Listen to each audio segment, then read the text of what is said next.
Okay, folks, thank you so much for coming out. My name is Nočnica, and this is my little talk for Serverless Day Student Edition. This is called Should You Learn Kubernetes? It's based on a number of conversations I had about containerization and other tools that very often, as I sort of got to talking to students about what they really wanted to know, Kubernetes came up a lot. It's a very hot technology. It's very powerful in the right hands, and people were asking, if I'm sort of getting my start in serverless and in this other kind of cloud application space, should I be learning Kubernetes? So I went ahead and put together this presentation to kind of answer that question and get people off on the right foot. So why don't we just go ahead and jump right into it?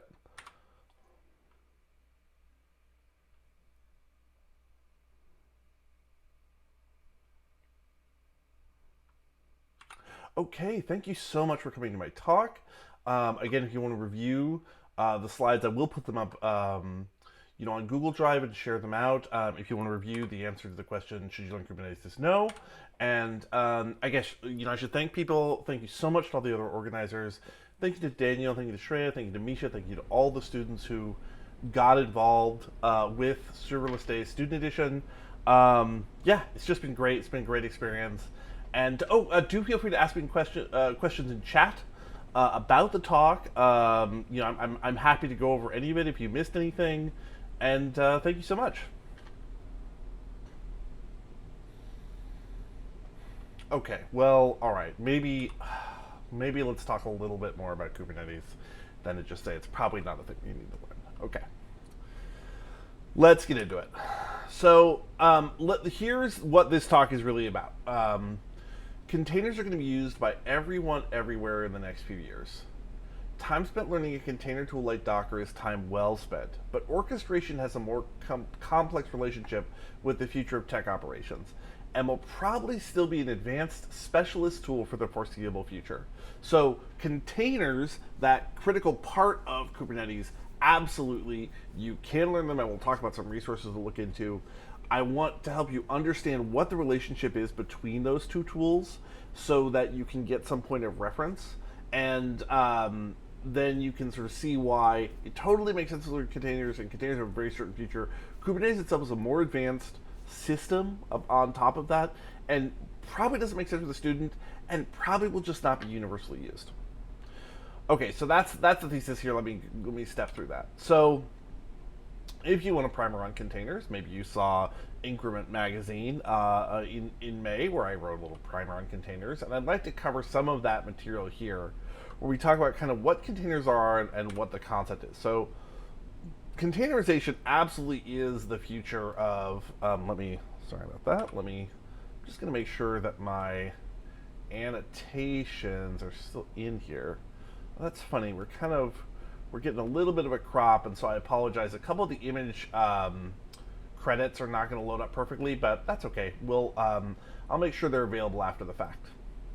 So containerization is absolutely the future, and what that means, and you can see this in my little primer on containers, is this just means packaging up your code with its dependencies. So instead of just saying, "Hey, here is a bundle of code, and sort of you figure out how to run it," or maybe you're looking for a README file or something that says this is how to run it.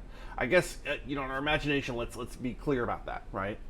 Without containers, you might distribute code as a package of code that has a README file that says, to run this, you must have the following stuff set up on your server or machine, and then go ahead and start one service, service A, caching service or something, start another service, a database service on the machine, and then go ahead and start this code and it'll run correctly.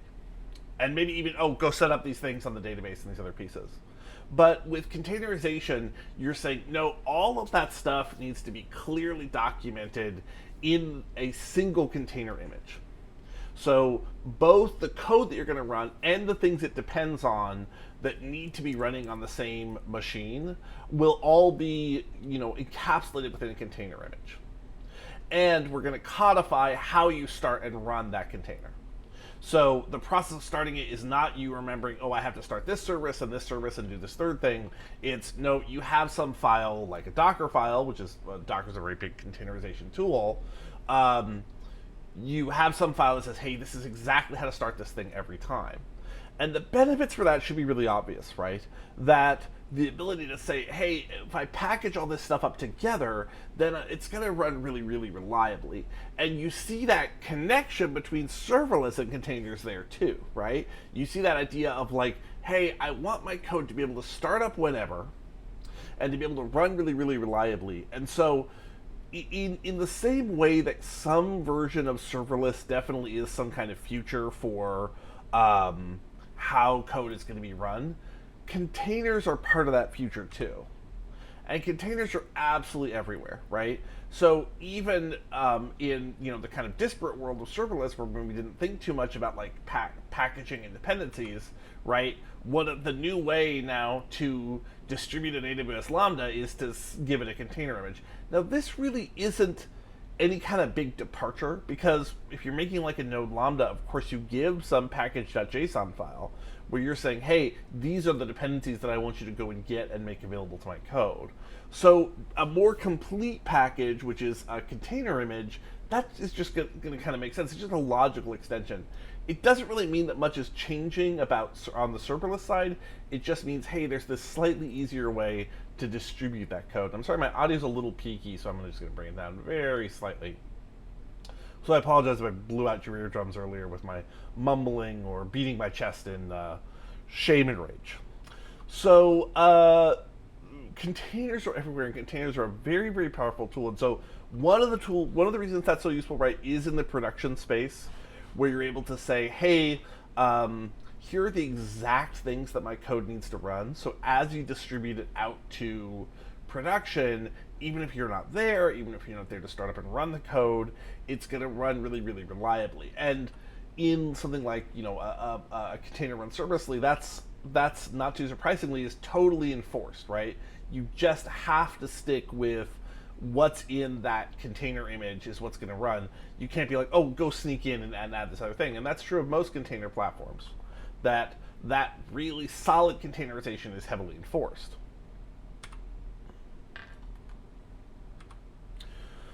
And containers are really for everyone. So while containers have an application on the production side, they also have a lot of applications for people who are just tinkering around.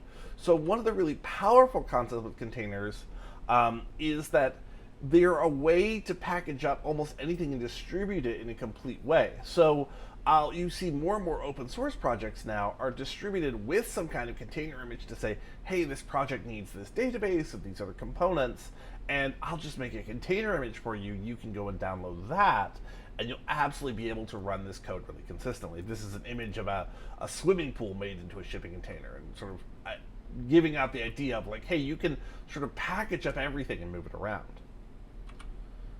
So that's really great. I guess I'll dip my camera image slightly to say, not everyone who uses, when we go beyond our laptop, where again containers are really useful for grabbing development images, creating stuff that's going to be distributed out to production, not everyone who uses containers, which again are neat and useful to almost everyone, can or should be doing container orchestration, right? And that's the Kubernetes idea, that we're able to have an automated tool that starts up container images, shuts them down as needed, is able to respond automatically to things like containers failing, or is able to give more resources where needed, or even is able to shut down containers when they're not being used.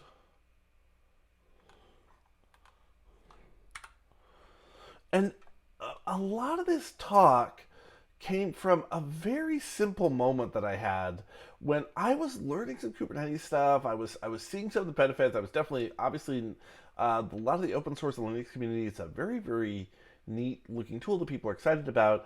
And I saw this image getting distributed that was like, people were sharing it with like, oh my gosh, this is so useful. This simplifies things so much. And this is a troubleshooting guide, a basic simplified troubleshooting flowchart for Kubernetes images, or for Kubernetes clusters. And boy, as I looked at it, again, I was seeing share like, oh, thanks, this makes it so easy now. I was just thinking, this was when I was starting to really go deep into serverless, is when this image first popped up. And it's been republished a few times, and I actually do not have the correct original authorship for this. So if you do have that, do share it with me, and I'll be happy to get that credit added. But I just thought, wow, compared to like my serverless experience, this is feeling pretty deep to be able to get something working. And the thing that you really realized is that the stuff that on most serverless platforms is taken care of for you is the stuff that you are taking direct control of when you go to adopt Kubernetes.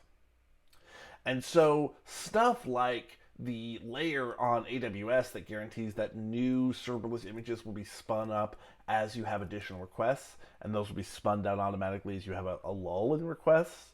That's stuff that you are handling manually when you're talking about container orchestration, doing it yourself.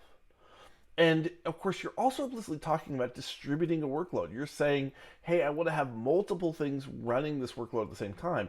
Now, you sort of get that out of the box when you use some public cloud stuff like Azure Functions or AWS Lambda, those other tools. But when you're running stuff yourself, it often doesn't make a ton of sense to say, hey, I have to have a distributed workload. Every request that comes in has to go to one of multiple servers, which have multiple, for example, instances of the database, and are constantly, being checked to remain in sync.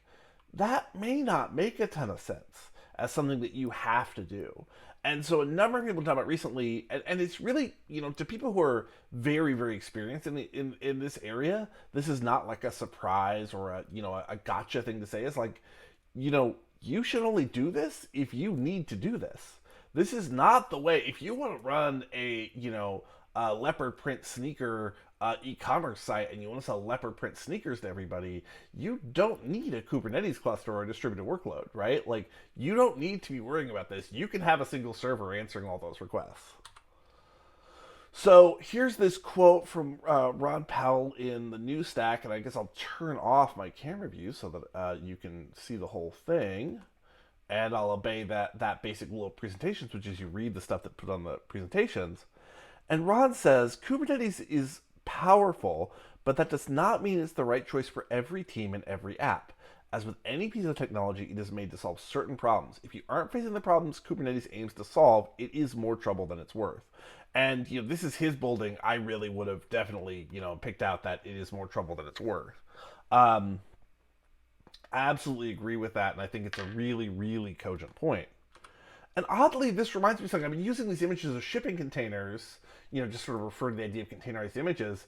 And this actually brought me to something, an odd parallel, which is the way that shipping containers have been sort of touted as the solution to absolutely everything, even when these things like shipping container housing do not work and are not effective. And so, you want to use these tools for the things that they're supposed to be used to. If you go look up shipping container housing scam, you can see some great videos from some really fantastic architects breaking down how this kind of stuff is actually a disaster and not effective. And it's tempting to use a single tool for everything. We think shipping containers are so cool and so cheap, but they don't solve every single problem.